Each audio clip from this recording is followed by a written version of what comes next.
Back, the chair recognizes the gentleman from California, Mr. Dreier, for 5 minutes. Mr. Speaker, I ask unanimous consent to revise and extend my remarks. Without objection. Mr. Speaker, I rise to discussion an issue which I hope we're going to be addressing in the coming days. There's a great deal of confusion about the possibility of our passing PNTR for Russia.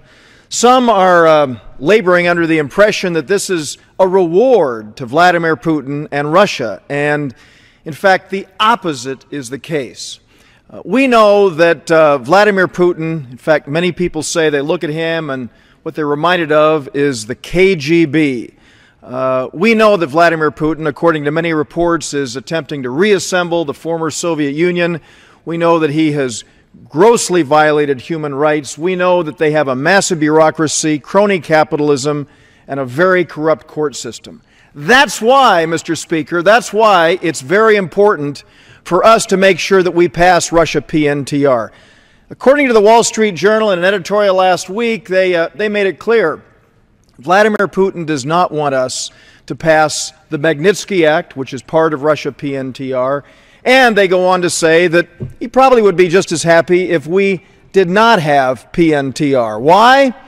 Because based on overwhelming votes that took place in the last 2 weeks in the Russian parliament, in the Duma, the lower house, and the Federated Council, the upper house, overwhelming votes, Russia is going to become a member of the World Trade Organization. I personally believe that that's a good thing because it'll take a great step in the direction of forcing Russia to live with a rules-based trading system, to address those issues of crony capitalism, a corrupt court system, and a massive bureaucracy.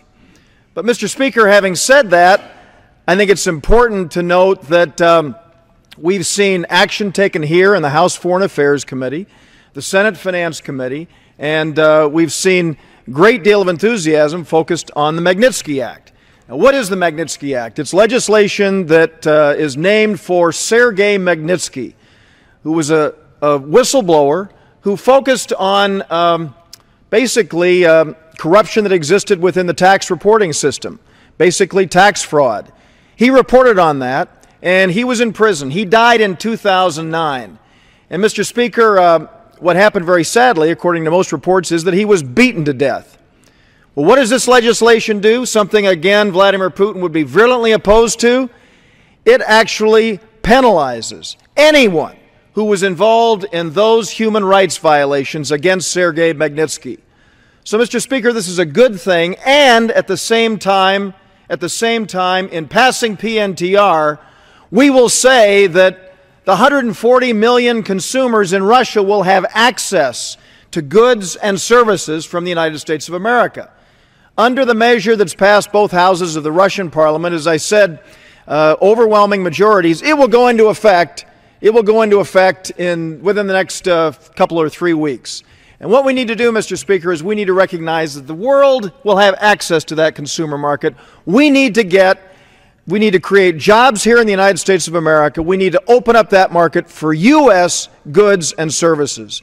And so, Mr. Speaker, when this vote comes forward, don't believe that this is somehow a reward to Vladimir Putin and the people who are leading Russia. This, in fact, is a great benefit for workers in the United States of America, businesses in the United States of America, and a benefit to the consumers of Russia who will have access to our goods and services. And I want to congratulate, in closing, Mr. Speaker, my colleagues Billy Long and Tom Reed, who, along with 71 other of the newly elected members, sent a letter that indicates strong support of this effort. And with that, Mr. Speaker, I yield back the balance of my time.